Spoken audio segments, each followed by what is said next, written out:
सहारा enterprises तुमच्या स्वप्नातली गाडी आता कमी किमतीत.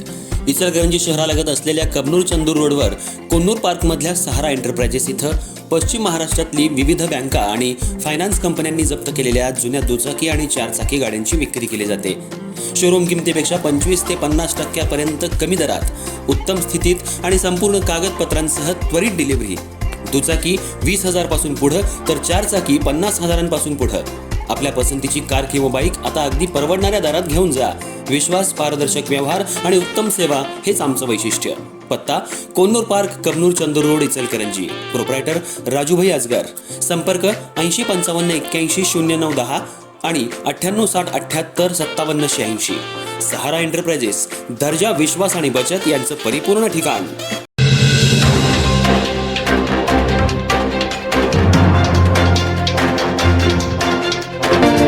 त्या बोरचा प्रश्न आयर्नवर आला आहे. बोरचा जो प्रश्न आहे ते आमचे शिवसेना आघाडीचे गटनेते आणि उदय पाटील साहेबांनी मागच्या वेळेला सभागृहामध्ये ज्या वेळेला तो प्रश्न उपस्थित केला, त्या प्रश्नाची उत्तरं प्रशासनाकडून या पद्धतीने मिळायला पाहिजे, कोणत्या पद्धतीची ज्यांच्यानं उत्तरं मिळालेली नाही आणि पुढच्या मिटिंगच्या वेळेला आम्ही काय असेल त्याचे उत्तरं देऊ अशी चालढकल करायचं काम या प्रशासनाकडून दिसत आहे.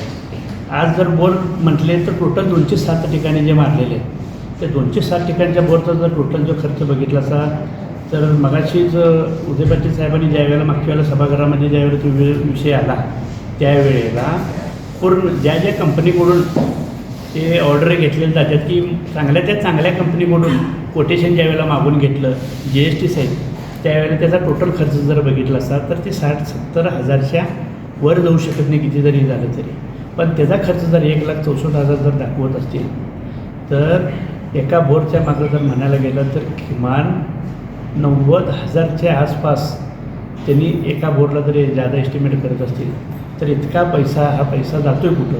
कुणाच्या सांगण्यावरून एवढी ही मोठ्या पद्धतीची ढोबळ तुम्ही सगळं हे करून टेंडर काढले जातात आणि एवढा जनतेचा जर लूटमार जर करत असतील तर ह्यांना प्रशासनाला विचारायचं जाब आज आम्ही प्रशासनाला विचारू शकतो. कारण आता 3 महिन्यापूर्वी इलेक्शन झालं, पण इलेक्शनच्या पूर्वी जर 4 वर्षापूर्वी जर बघितलं असता तर हे सत्ताधारी मंडळींचं सगळं ऐकायचं आणि कशा पद्धतीने रुपयाचं टेंडर त्यांनी 2-3 रुपयाला न्यायचं अशा पद्धतीचा सगळा जो कारभार केलेला आहे आणि एवढा जो सगळं जो गोळा केलेली आहे तेच पैसा जनतेवर त्यांनी उधळून घेऊन प्रत्येक गोष्टीला इलेक्शन करायचं आणि जनतेचा पैसा खराबच वाटल्या का तुम्ही परत त्यांनाच वाटायचं. या गोष्टी जर अशा पद्धतीने होत असेल तर जनतेनं पुढं भविष्यामध्ये काय करायचं?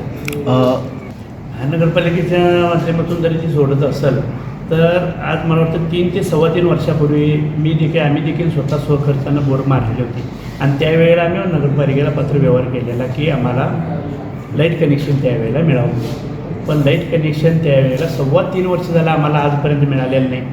एक कनेक्शन मागितल्यानंतर आणि यांचे 207 ठिकाणच्या बोरचे वीज कनेक्शन आज त्यांना नगरपालिका देऊ शकते आणि त्यावेळेला आम्ही ज्यावेळेला मागणी केली त्यावेळेला फक्त MSEBीला 3,000 रुपये भरावे लागले.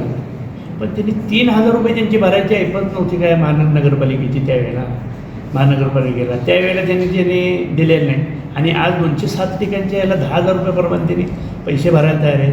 स्वखर्चातून काढलं जातं की मग त्याचा खर्च जर तुम्हाला सांगतो 60-70 हजारच्या आत जर येत असेल आणि त्याचं एस्टिमेट जर 1,64,000 देत असतील तर वरचं त्याचं मिळणारा 90,000 रुपयाचा जो गॅप आहे ते पैसे गेले कुणाकडं. आज अनेक ठिकाणी जर बघायला गेले तर आज तुम्हाला सांगतो जनतेमध्ये अनेक गोष्टी ऐकायला मिळतात की मक्तीदाराला कोणतरी जाऊन परवा विचारल्यानंतर सभागृही बोलत असताना किंवा म्हणतात की माझं टेंडर हे कोण कॅन्सल करू शकत नाही. मी पण 2-2 कोटी रुपये देऊन हे टेंडर घेतलेलं आहे. मग आता तो सभागृही लोकांच्या समोर उभारून चर्चा करत असताना अशा पद्धतीची चर्चा लोकांच्यातनं जे ऐकायला आमच्या कानावर येते ते ऐकल्यानंतर ज्या वेळेला आम्हाला जर खरोखर जे सगळे जर डॉक्युमेंट्स काढून बघितले तर 100% त्याच्यामध्ये की नाही पैशाचा घोडेबाजार झालेला ह्या टेंडरमध्ये आम्हाला दिसतं.